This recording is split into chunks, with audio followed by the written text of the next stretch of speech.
Hi students, one of our close relative, so తను ఇప్పుడే ఒక కౌన్సిలింగ్ కోసం నన్ను కలవటం జరిగింది. సో తను ఒక వీడియో నాకు చూపించారు. ఆ డిస్కషన్లో నాకు ఒక వీడియో చూపించారు. His daughter could not make it happen in neat examination. She could not get a good decent rank. So ఇక లోకల్గా తనకున్న ఆప్షన్స్ ఏంటంటే she has to go for BDS and she is not interested. పోనీ ఎంబీబీఎస్కి వెళ్దామంటే donation కట్టాలి. ఇక third option ఏంటంటే abroad వెళ్ళి ఎంబీబీఎస్ చేయాలి. సో దానికోసం ఆ వీడియో చూపించారు. ఆ పేరెంట్ నాకు చూపించిన వీడియో కూడా మీకు షేర్ చేస్తున్నాను. సో నేను ఆ పేరెంట్కి క్లియర్గా చెప్పాను, మాస్టర్ మైన్స్లో జాయిన్ అవుతారా, బయట ఎక్కడ జాయిన్ అవుతారా మీ ఇష్టం. ఒక అడ్మిషన్ కోసం ఆలోచించి ఆశించి అబద్ధం చెప్పే స్థాయి ఎప్పుడో దాటిపోయాను నేను ఆ బ్యాచే కాదు. ఈ ఇన్స్టిట్యూట్ ఉంటే సంతోషంగా స్టూడెంట్స్తో స్టాఫ్తో కలిసి పనిచేస్తా. ఇన్స్టిట్యూట్ లేదనుకో, నో ఇష్యూ.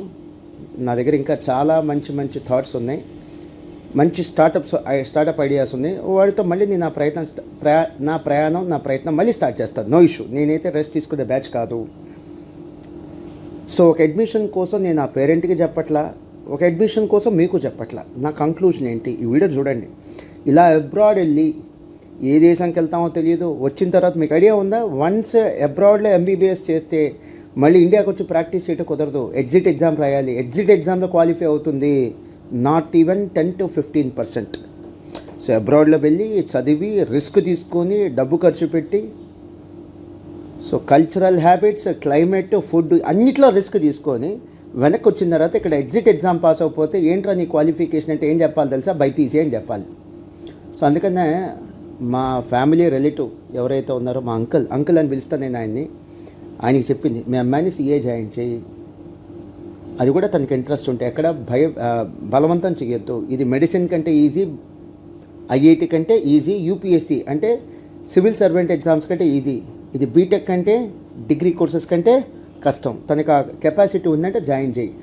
అబ్రాడ్ పంపించి డబ్బు వేస్ట్ చేయొద్దు, టైం వేస్ట్ చేయొద్దు, రిస్క్లో పెట్టుకోవద్దు అని చెప్పడం జరిగింది. మీకెందుకు ఇదంతా చెప్తున్నానంటే, మీ రిలేటివ్స్, మీ సిబ్లింగ్స్, మీ నైబర్స్, మీ ఫ్రెండ్స్ ఎవరైనా ఉంటే దయచేసి గైడ్ చేయండి. మీ గైడెన్స్ వల్ల వాళ్ళు ఏదైనా క్వాలిటీగా డెసిషన్ తీసుకునే అవకాశం ఉంది, ఒక మంచి డెసిషన్ తీసుకునే అవకాశం ఉంది. నా వంతు బాధ్యతగా మిమ్మల్ని ఎడ్యుకేట్ చేస్తున్నాను, ఎన్లైట్ చేస్తున్నాను. మీరు కూడా ఎడ్యుకేట్ చేయండి, ఎన్లైట్ చేయండి మీ ఫ్రెండ్స్ని, మీ నైబర్స్ని, మీ సిబ్లింగ్స్ని, మీ రిలేటివ్స్ని. Thank you. ఈసారి సుమారు 25 లక్షల మంది విద్యార్థులు నీట్ పరీక్ష రాశారు. కానీ వారికి అందుబాటులో ఉన్న సీట్లు మొత్తం దాదాపుగా 1,00,000 మాత్రమే. అందువల్ల నీట్లో సీటు రాని విద్యార్థులంతా డాక్టర్ కావాలనే వారి కలను సమాధి చేసుకోకుండా ఎంబీబీఎస్ చదవడం కోసం విదేశాల వైపు చూస్తున్నారు. రష్యాలో ఉన్న